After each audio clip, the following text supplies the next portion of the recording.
弟兄姐妹们平安，很高兴看到大家。每个星期天我们来到这里，来敬拜我们的神，去朝见我们的神的时候，我们心里应该充满喜乐和平安。刚才我们有圣餐，我们有纪念主耶稣为我们钉十字架，我们也知道他为我们舍了宝血，是让我们今天有这样的盼望。所以今天呢，我们要从今天开始，这个月呢，我们要讲复活。这是昨天晚上很晚，我们牧师才做出这个片子，所以我刚刚给那个汤弟兄这个月呢5次的讲道基本都是围绕这个复活进行的。第一次呢，这是我的第一次，是复活的真谛，以西结书37章1到10节。下一周洪长老师他的题目很有趣，小驴驹与大君王。他使用的是约翰福音12章9到19节。第3周呢是曾义全长老复活的生命，格罗西书3章1到4节。再一次呢又是我兼顾信徒40日，使用的使徒行传1章1到5节。最后呢是李勉群教授最大的奇迹，马可福音16章1到8节。今天呢我们就来开始我们讲复活。我们知道复活节是纪念耶稣的复活，我们都要纪念耶稣的复活。今天我们守圣餐的是纪念主为我们钉死，更纪念他复活以后他还要再来。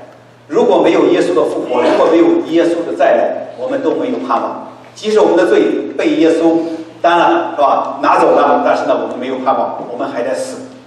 死呢那就没有盼望了。那这个月呢整个都是纪念主耶稣的月份。我们说复活是新约的主题。我们圣经有新约圣经、旧约圣经。那在新约圣经当中呢，至少有140多处，甚至150处直接提到复活，直接提到复活你要去查。那在旧约当中有多少处？大家知道吗？有人知道吗？只有5处，只有5处。一处呢是一个先知叫以利沙，不是大家记得吗？以利沙他让一个寡妇的孩子复活，他好厉害他能复活。那以利沙死了以后呢，他和骸骨他被埋葬了。别的人死了以后，有人把别人的尸体放到了他的坟墓里边，一挨他的颌骨，他也复活了。那个死了又复活了。你看到以利沙他死了以后呢，他竟然还有复活的效果。那这是第2次。第3次、第4次呢，都在诗篇里边和那个以赛亚书在歌颂神的时候的诗篇、歌颂神的诗里边提到复活。那第5次呢，就是我们今天要看的经文。好，我们来看看这段经文。我们一起来念，来，耶和华的灵降在我身上，耶和华借他的灵带我出去，将我放在平原中。这平原遍满骸骨，他是我从骸骨的四围经过，谁知在平原的骸骨甚多，而且极其枯干。说：“人子啊，这些骸骨能复活吗？”我说：“主耶和华呀，你是知道的。”他又对我说：“你向这些骸骨发预言说，枯干的骸骨啊，要听耶和华的话。主耶和华对这些骸骨如此说：我必使气息进入你们里面，你们要复活。我必给你们加上筋，使你们长肉，又将皮遮蔽你们，使气息进入你们里面，你们就要活了。你们便知道我是耶和华。于是我遵命说预言。正说预言的时候，不料有响声，有地震，骨与骨互相联络。我观看，见骸骨上有筋，也长了肉，又有皮遮蔽其上，只是还没有气息。主对我说：“人子啊，要发预言，向风发预言，说：主耶和华如此说，气息啊，要从四方而来，吹在这些被杀的人身上，使他们活了。”于是我遵命说预言，气息就进入骸骨，骸骨变活了，并且站起来，成为极大的军队。我们低头祷告。亲爱的天父，谢谢你，我们这些有罪的人被你拯救，今天能够坐在这里，那真是蒙了你的恩典。我们知道旧约的人，他们就盼望复活，在旧约当中，你也告诉他们，他们要复活，但是真正得到复活的是我们今天的这些人。主啊，我们真是感谢你，谢谢你赐给我们的话语，我们求你今天在我们的聚会当中掌权，你的灵感动我们，感动我们每一个人，打开我们心中的眼睛，让我们能够明白你要给我们说什么。求你也给我力量，让我们讲出你的话，让我和弟兄姐妹一同蒙福，一同受造就。这样的祷告是奉主耶稣基督的圣名，阿门。我们知道这个圣经是以西结写的，大家对以西结熟悉吗？以西结是一个先知，先知呢就是代替神说话的人，在旧约当中代替人说话，代替神说话。那以西结呢是在主前593年到570年做先知。他做先知的时候，他已经被掳到了巴比伦。但他被掳呢是是他们犹太人的南国的第2次被掳。我们知道南国有3次被掳，一次呢是公元前，是在主前605年；第2次呢是在公元前597年；第3次呢？第3次大家记得吗？是整个南国灭亡，是灭亡的日子，就是公元前586年。那个时候，全部的人，几乎全部的人就被掳到巴比伦。想到被掳，大家有什么体会？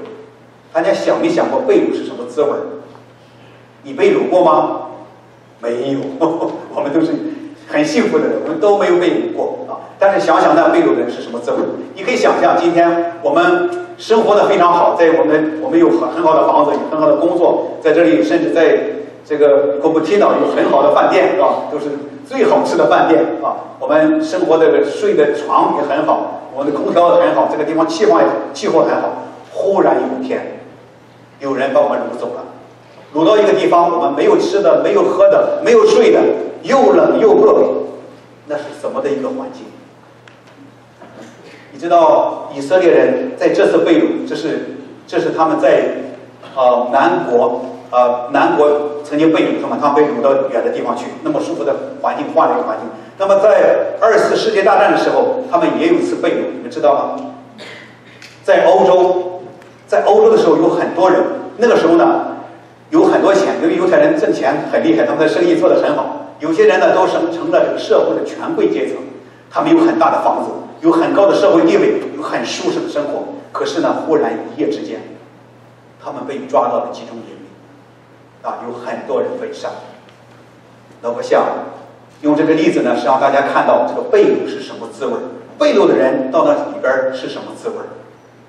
我们刚才看了10节经文，我们再从头简单看一下这个经文听我来念。耶和华的灵降在我身上，耶和华借他的灵带我出去，将我放在平原当中的平原遍满河谷。耶和华把以西结在灵中带到了平原，那个平原里边有很多死去的人。我们知道他们南国灭亡的时候，很多兵要被杀死有很多被杀的人。那个平原里边有很多的河谷。说到河谷的话，今天如果我们到外边的旷野去，你看不看到河谷？能看到河谷吗？看不到。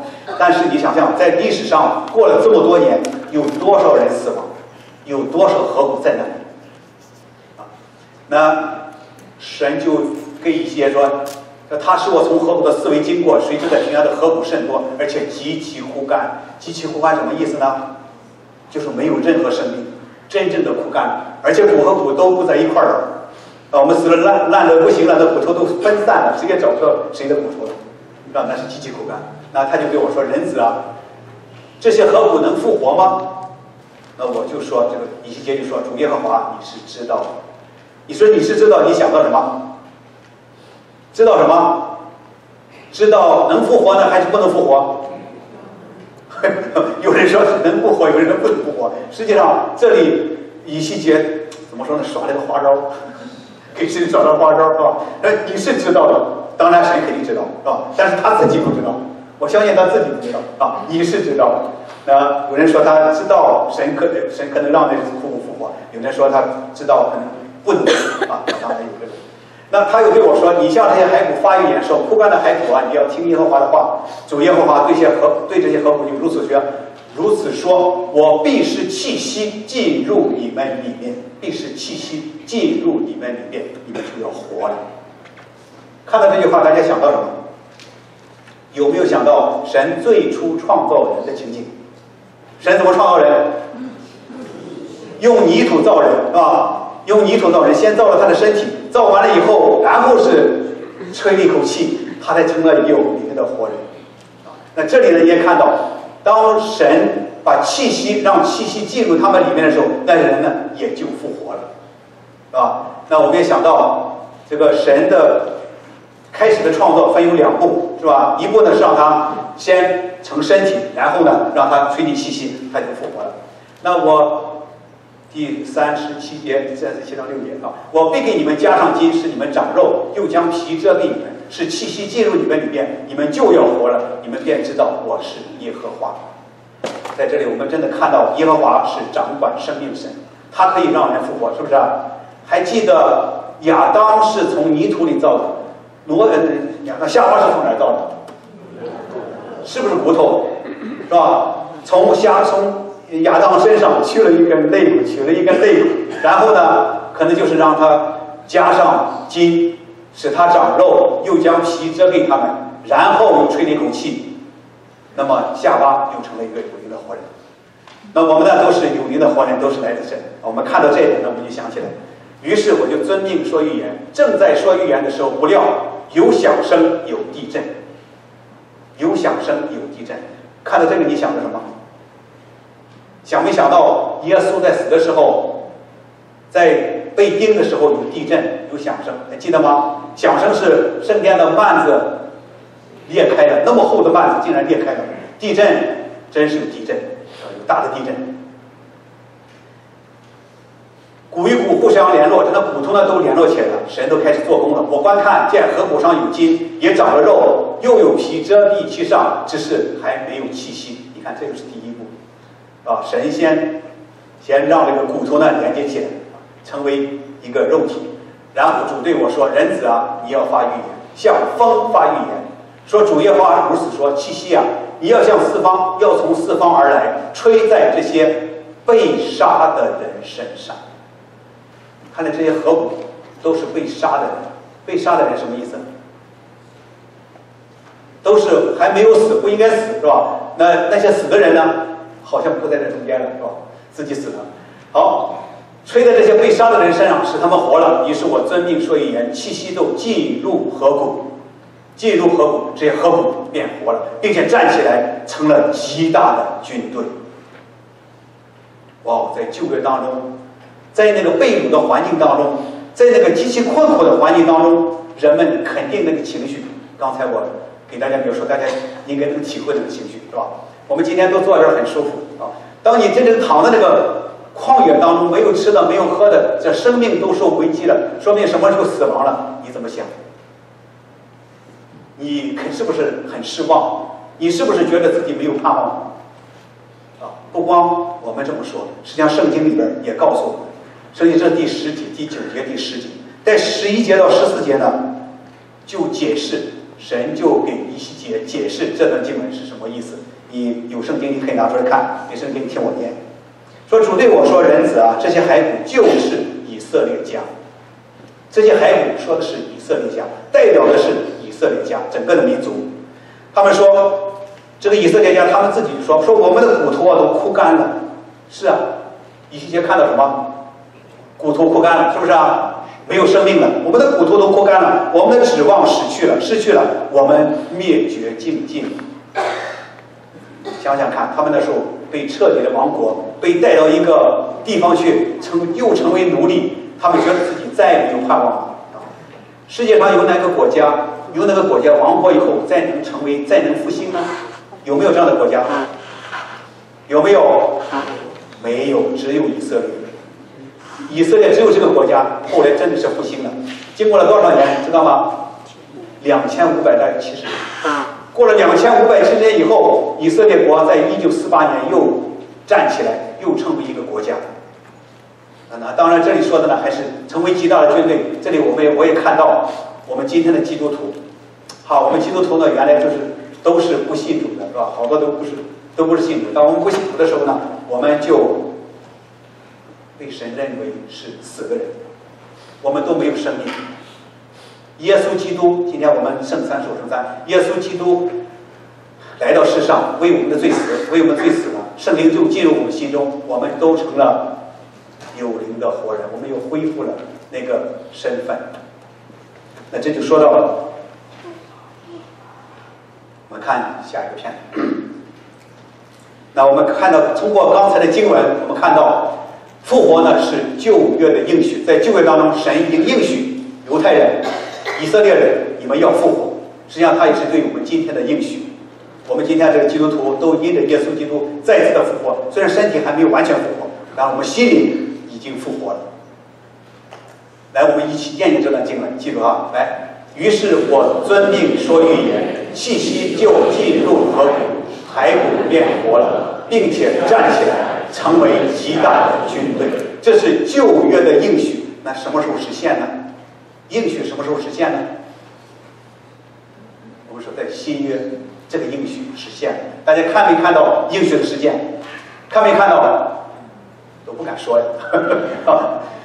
我们来念念这个经文。来，但个人是按照自己的次序复活，出的果子是基督。以后在他来的时候，那些属基督的要复活，要复活。这个要复活的是我加上的，所以我用淡的颜色。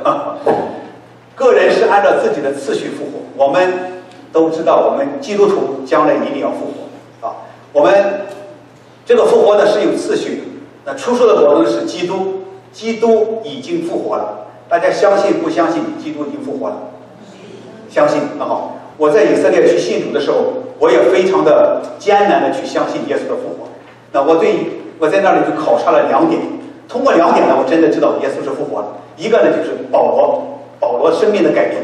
好，我觉得哇，保罗如果耶稣不复活跟他说话的话，保罗不会改变。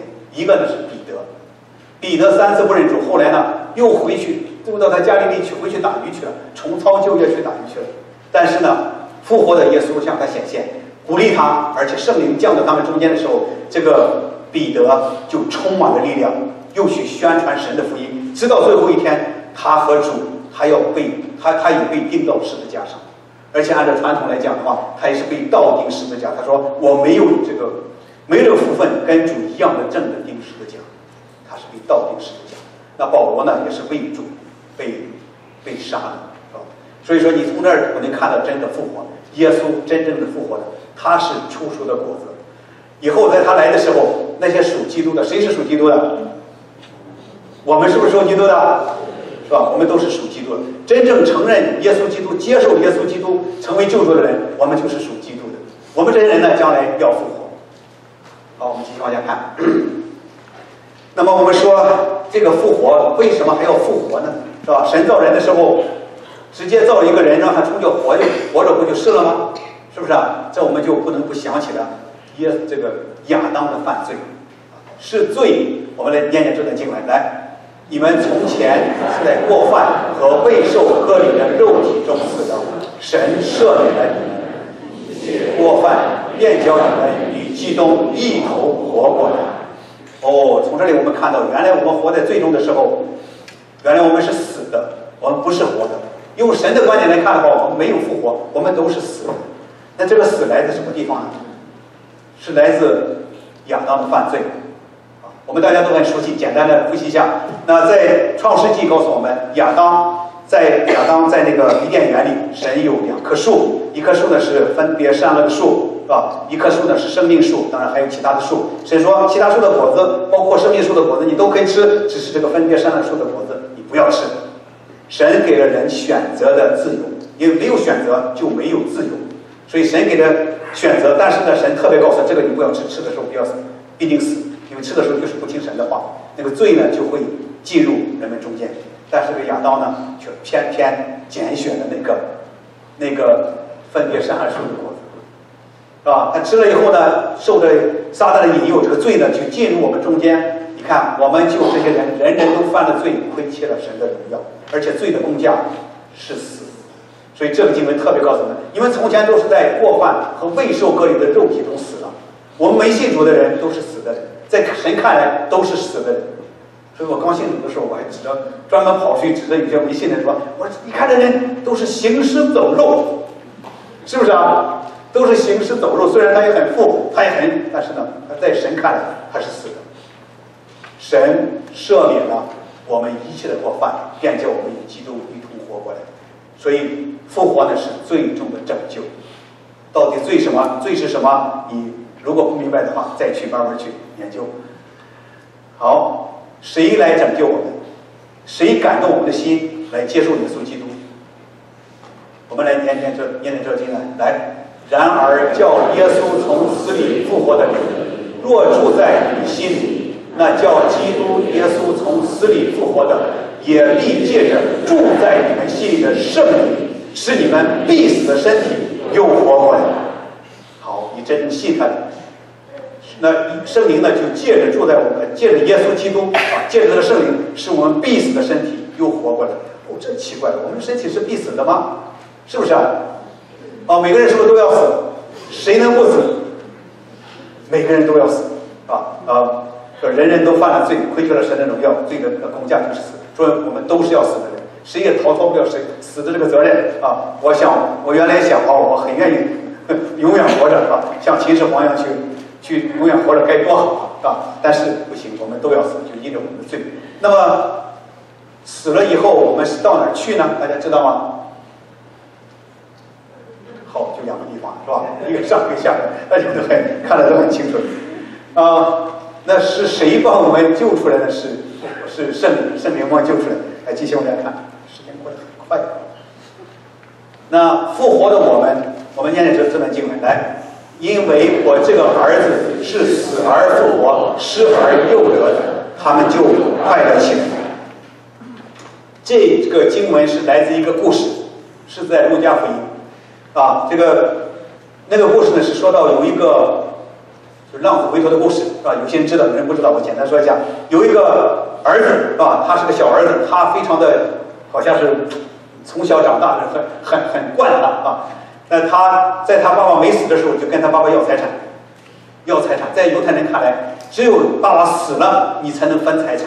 但这个人呢，他在他爸爸没死的时候他就要财产，他是在明明的羞辱他的爸爸。但是呢，他爸爸对他很好，爱他，就给他财产，他竟然出去挥霍一尽。这个儿子呢，等于是失丧了。在他爸爸来讲，这个儿子死了，但是他爸爸爱这个儿子，他盼着他儿子来。那他儿子在外边呢，也是经历了很多苦难以后，忽然想起他爸爸来，又回来。那在他爸爸看来，这就是复活了。所以说，当他回来的时候，他爸爸每天到那个村口去看那个人，盼着回来了。他爸爸说：“因为我这个儿子是死而复活，失而又得的。”那想想看，我们这些特别信主的弟兄姐妹，我们是不是失而又得？是不是？是不是？敢说好，我们是真是失而又得的。我们在罪里边，我们失丧了。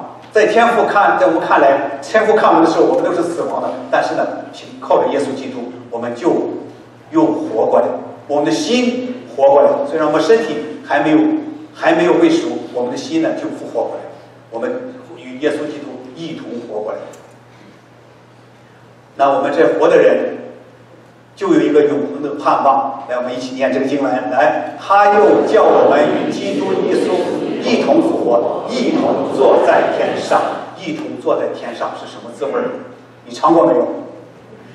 那有人说基督徒到这个教会里来是预尝天国的滋味，你尝到了吗？没有啊！哇，太可惜了。当你来到教会的时候，我想你一定看到很多弟兄姐妹非常的喜乐，看到没有？天国应该是这样的。当你来到教会的时候，你会看到很多弟兄姐妹心里充满爱，看到没有？看到天国也是这样的。当你被神的爱感动，当你被弟兄姐妹的喜乐感动的时候，你体会不会体会天国的滋味了？尝到没尝到？尝到一点点是吧？也不敢说哦。看来我们真的需要努力了。特别我们在教会弟兄姐妹啊，说明可能有些弟兄姐妹来了以后没有看到我们脸上的笑容，没有看到我们心中的喜乐，我们没有活出神复活的生命。我们要警醒，弟兄姐妹，我们复活以后，我们是有永恒的盼望。从你好，我们看下一个。那什么是永恒？什么是永恒？这一个英文说 ，Eternity is a moment standing still forever. Standing still forever， 就是我们的永恒，那个时刻要持续到永远。我们有没有这样的时刻？有没有这样的时刻？我都不敢说有没有。有什么时刻？我们认耶稣基督为救主的那一刻，是吧？那一刻就是这个时刻。那一刻，当你到的认耶稣基督那一个时刻呢，你就已经是在永恒当中了。因为那个时刻是要持续到永恒的。啊，我们在传福音的时候，有的弟兄姐妹来了以后，我给他讲很多的福音的道理，最后呢，他也信主了，就带他做个觉知祷告。做完了以后呢，我说你有什么感觉？没什么感觉。我说不得了，你知道吗？你今天做这个祷告是一个永恒的祷告，你已经进入永恒当中。什么是永恒？我说你的生命从此就永远活在神当中，永远活在天上，和神永远同在，是不是啊？当你做这个祷告的时候，你圣灵就进入你的心中，神和你也永远同在。哇，这是多么美好的事情！这是犹太人，特别在以色列的犹太人到今天都在盼望的事情。你知道吗？在犹太人今天，他们感觉他们的神呢，他们都盼着那个弥赛亚要来，他们知道他们的神呢，好像高高在上，远远的在上面。他们虽然有律法，但是他们不知道自己得救没得救，他们更没有盼望，因为他们不认耶稣基督。当然，将来有一天，保罗告诉我们，他们一定要再得救，神一定救他，因为他们是神的选择。如果神不救他的话，想想看，神可能就没有面子了，神就失败了。所以神一定要拯救犹太人。那么今天犹太人不信，福气呢才轮到我们，才轮到我们这些人，我们这些信了耶稣基督的人啊，我们今天有这个福气，完全是，比如说主的恩典，我当然一定不信。那我们既然有了永恒的盼望，我们还怕什么？当你想到我们有永恒的生命的时候，你怕什么？你还怕困难吗？你还怕孤独吗？你还怕病痛吗？你还怕死吗？怕不怕？好多人说基督徒不怕死，但是我看到真的有的基督徒还是怕死。别说你，我也是，有时我也怕死。想想我要死了，有时也是很紧张。但是呢，你要想想，我们有永恒的生命，我们的灵魂死了要到神那去，而且将来有一天我们要复活，啊，我们要复活，而且我们都要见面。弟兄姐妹，复活的那一天呢，我们都会见面的，而且我们都要认识，互相认识啊。我知道你，你知道我。当然到那时候也没有嫁娶了，好像没有性别了啊，只是都是在神里边的灵，就像天使一样。所以呢，这个复活呢是永恒的盼望。我们看到盼望以后，就是我们来念这段经文，这很好。来，我们却是天上的国民，并且等候救主，就是主耶稣基督从天上降临。他要按着那能叫万有恢复自己的大能，将我们这卑贱的身体改变形状，和他自己荣耀的身体相似。我们来想想看，耶稣基督复活以后，他的身体是怎么有荣耀？怎么个荣耀？记得吗？耶稣复活了以后，他不再受这些墙壁的限制，他不再受这些地上这些东西的限制，他说来就来了。还记得吗？有些门徒在那坐在那儿，在一起的时候，忽然耶稣就站在他们中间。你说耶稣不再受这些地上的物体的这些三维的东西的捆绑啊，那将来我们复活了以后也是这样。我们有了荣耀的身体以后，我们也不再受这些东西的限制，我们说上哪去就上哪去了。多好，是不是？这真是一个很好的盼望。想想这个以后，我们心里真的就有喜乐，就有平安。所以当我们有苦难的时候，当我们有病痛的时候，当我们有孤独的时候，当我们遇上解决不了问题的时候，我们想想看我们想想看，那复活呢也是我们的一个选择。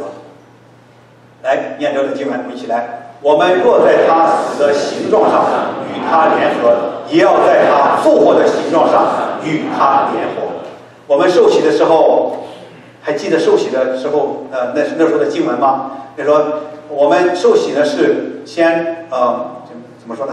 被淹到水里是吧？再起来，那先呢就和他一同被埋葬，就像耶稣被钉十字架上一同被埋葬，然后起来的时候呢，就象征着我们已经复活了。我们身体虽然还没有完全复活，但是我们心灵已经复活了。这个心灵复活不得了的原因，实心换肉心。我们这里边很多故事，时间关系我们不能多讲了。我们知道，真正复活的人，你的心呢会变得非常柔软。真正复活的人，你心里的眼睛也打开了，你能看到很多属灵的事情。我在信主之前读圣经，真是味同嚼蜡。但是真正信主以后，我做觉知祷告是我自己做的，做了以后呢，谁也不知道，不让他们知道。但是我去读圣经呢，就感觉不一样，你就能看清楚灵里的事情，你能看清楚将来的事情。所以你的灵的眼睛打开了就不一样。还有一点，真正复活的人，真正心里复活被救的人，我们再也不在神的愤怒当中。那些没有信的人，他们天天在神的那个愤怒当中啊，神的愤怒震怒整天在我们身上。那不信的人呢就没有了，我们成了神的爱子，神爱我们，整天把我们抱在怀里啊，有什么困难他帮我们解决，不是直接帮我们解决，我们必须去求了啊。好，我们再念这一段。所以你们若真入与基督一同复活，就当求在上面的事，那里有基督坐在神的右边。现在我们基督是在上帝的右边，圣灵与我们同在。那我们这些心里复活的人该怎么办？要求上面的事。什么是上面的事？是不是我们地上的房子？是我们地上的财产？是不是我们地上的权利？是不是我们地上的荣耀？是不是啊？不是，这都不是地上的事，这都不是天上的事。在上面的事是什么呢？是天国的事。天国，我们已经预尝了天国的滋味，我们已经成为天国的子民，我们应该怎么办？为天国效劳，是不是？为天国做事，是不是啊？那我们应该做什么？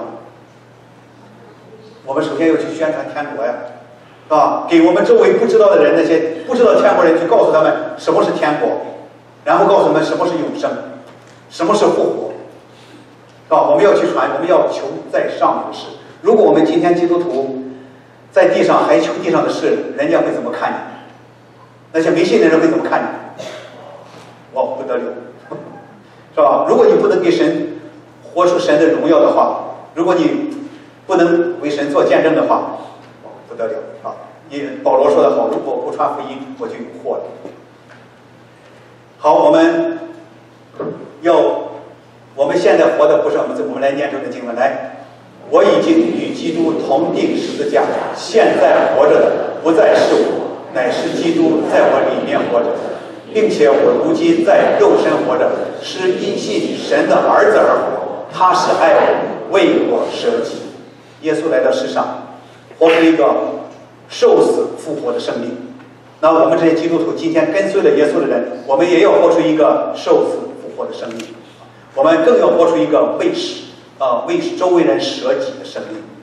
我们知道，我们家里，我们在教会里，在生活当中，那个争斗产生矛盾的主要原因是自私，是为了自己的私利，是为了自己的面子、自己的荣耀、自己的地位啊！当我们真正像耶稣一样，能活出一个无私的生命的时候，我们和别人都是和平相处，我们都能很好的和别人相处。一个家庭如果能活出一个无私的家庭，那这个家庭一定是能荣耀神的，一定是很好的家庭。一个教会也是这样啊！所以我盼望弟兄姐妹，我们都在学习耶稣基督来到世上啊，为我们活出一个舍己的生命啊！来，我们一同低头祷告。我们在天上的父，谢谢你，你派你的独生爱子来到世上，为我们的罪被钉到十字架上。看到这些，我们真是有盼望，因为基督耶稣复活了，他并复活以后要活到永永远远。我看到这个，我们真是在主里有永恒的盼望。我们知道，今天我们活在这个世上，只是临时在这里，我们要与主永远的同在。我们复活的这个心，要求主的，要怎么说说要学习主的榜样，活出一个无私的生活。说我们求主来帮助我们，我们都很软弱，我们有时会犯罪会跌倒，但是主啊，我们知道圣灵你一定愿意帮助我们，也一定愿意带领我们，让我们活出一个复活的生命。基督的复活使我们和父恢复了关系，让我们有了一个这个怎么说呢？来自这个爱的管道，有一个神的爱可以通过耶稣基督这个管道来不停地充满我们，也让我们能够活出爱的生命。求主帮助我们，在生活当中，让我们爱周围的人，向周围的人传福音，也让周围的人能够知道我们是基督徒，因着我们的爱，因着我们的复活。求主保守我们，这样祷告是奉主耶稣基督的圣名，阿们。